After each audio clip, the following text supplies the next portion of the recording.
Ito na ang ating pinalusaw na taba ng baboy. Yung hinihila.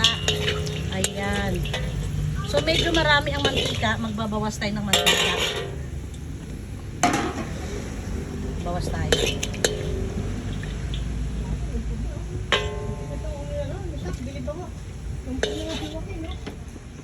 Sinabi ko nga wag masyado eh. Yan, goods na yan. Ngayon, ilalagay ko na ang bawang. Sibuyas.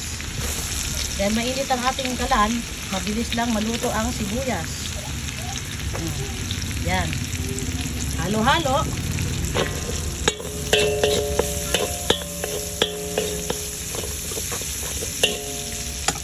Lalagyan ko na ng paminta. Para mag-gisa na rin ang ating paminta.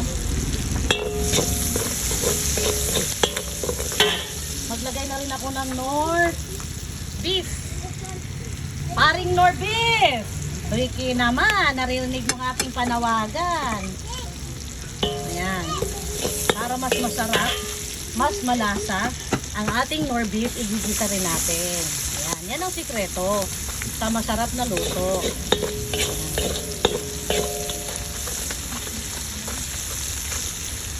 So brown ang ating sibuyas bawang.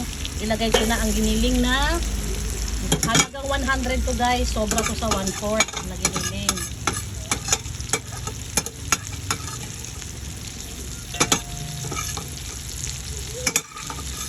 Oops.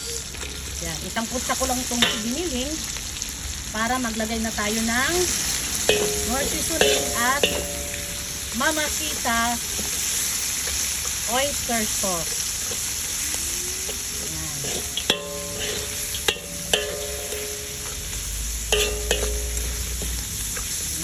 Sala natin ito ng gusto. Ito walang tubig-tubig guys kasi kusang magtutubig ang toge at saka repolyo. Kaya hindi tayo maglagay ng tubig. So maglagay lang ako ng konting asin. Yan. Kasi may nor beef na.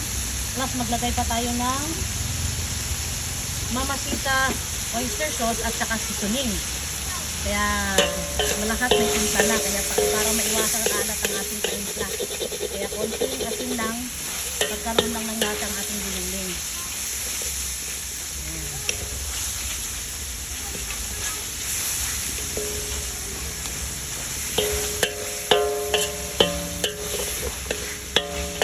Ang gamit ko na kawali ay stainless. Ayan. Malaking stainless. Wok to. Wok na stainless. Kaya malalim. Hindi ko ginamit ang salad master ko kasi maliit. Nahirapan ako maghalo. So balikan natin to guys. Pagkasangkot siya na ng maigi ang ating giniling, kunin ko lang muna ang aking toge para naka-ready ng ating toge.